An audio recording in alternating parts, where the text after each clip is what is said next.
ప్రాంతాల్లో ఏర్పడిన వాయుగుండం మరింత తీవ్రంగా మారి ఇప్పుడు 2 తెలుగు రాష్ట్రాల్లో తన ప్రభావాన్ని చూపుతోంది.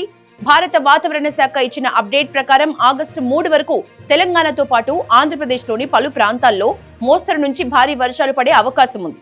ఈ నేపథ్యంలో వర్షాలు, ఈదురుగాలులు, పిడుగుల పట్ల ప్రజలు అప్రమత్తంగా ఉండాలని అధికారులు హెచ్చరిస్తున్నారు. వాయువ్య బంగాళాఖాతంలో ఏర్పడిన ఈ వాయుగుండం బాగా బలపడి తీవ్ర వాయుగుండంగా మారింది. ఇది గంటకు సుమారు 3 కిలోమీటర్లు నెమ్మదిగా ఉండే వేగంతో ఉత్తర దిశగా ప్రయాణిస్తోంది. ప్రస్తుతం ఇది పశ్చిమ బెంగాల్, ఉత్తర ఒడిశా తీర ప్రాంతాల్ని ఆనుకుని ఉన్న హల్దియా, బాలాసోర్ మధ్య కేంద్రీకృతమై ఉంది. కొద్ది గంటల్లోనే హల్దియా సమీపంలో తీరం దాటే అవకాశం ఉందని సైంటిస్టులు అంచనా వేస్తున్నారు. దీని కారణంగా కోస్తా ప్రాంతాల్లోని ఓడరేవుల్లో 3వ నంబర్, 1వ నంబర్ ప్రమాద హెచ్చరికల్ని కూడా జారీ చేశారు.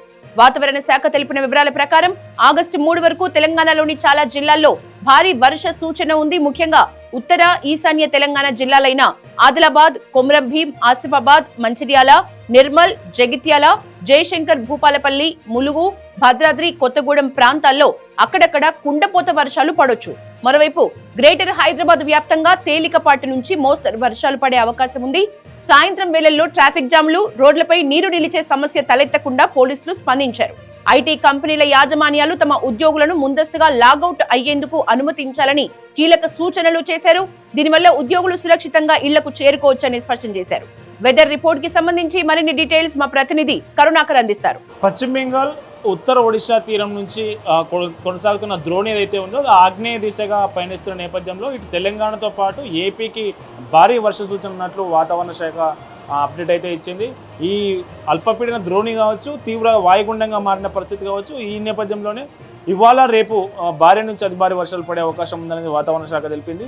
ముఖ్యంగా ఉత్తర తెలంగాణ జిల్లాలైన ఉమ్మడి ఆదిలాబాద్ జిల్లా, ఉమ్మడి నిజామాబాద్, అట్లాగే ఉమ్మడి కరీంనగర్ జిల్లాలోని కొన్ని కొత్త జిల్లాలు, సో అట్లాగే సిద్దిపేట జిల్లా కూడా, ఉమ్మడి మెదక్ జిల్లాకు సంబంధించి కూడా మెదక్, సంగారెడ్డి, సిద్దిపేట జిల్లాలో కూడా భారీ నుంచి అతి భారీ వర్షాలు పడే అవకాశం ఉందని తెలిపింది.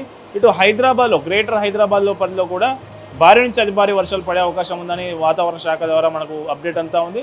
ముఖ్యంగా మనకు గచ్చిబౌలి, మియాపూర్, మాదాపూర్, బంజారాహిల్స్, కూకట్పల్లి, అమీర్పేట్, అట్లాగే మనకు గుండ్లపోచంపల్లి, సో మేడ్చల్, సో ఈ ఏరియాలో భారీ నుంచి అతి భారీ వర్షాలు పడే అవకాశం ఉందన్నది వాతావరణ శాఖ మనకు కీలక అప్డేట్ అయితే ఇవ్వడం జరిగింది.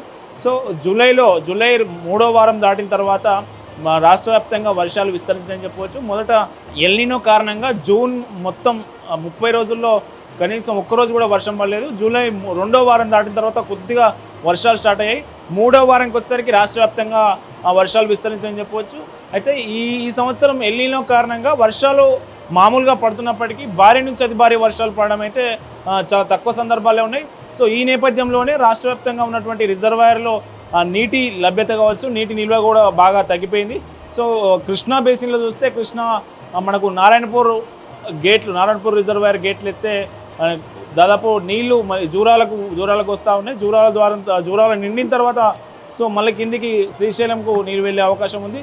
సో ఇటు గోదావరిలో కూడా వరద చాలా తక్కువగానే కనిపిస్తూ ఉంది. మళ్ళీ ఇప్పుడు ఈ 2 రోజుల భారీ వర్షాల నేపథ్యంలో మళ్ళీ వరద ప్రవాహం పెరిగే అవకాశం ఉందో తెలియాలి. ప్రభుత్వం మాత్రం దేవాదుల నుంచి దాదాపు 10 మోటార్లు ఆన్ చేసి నీటిని పైకి ఎత్తే ప్రయత్నం చేస్తూ ఉంది.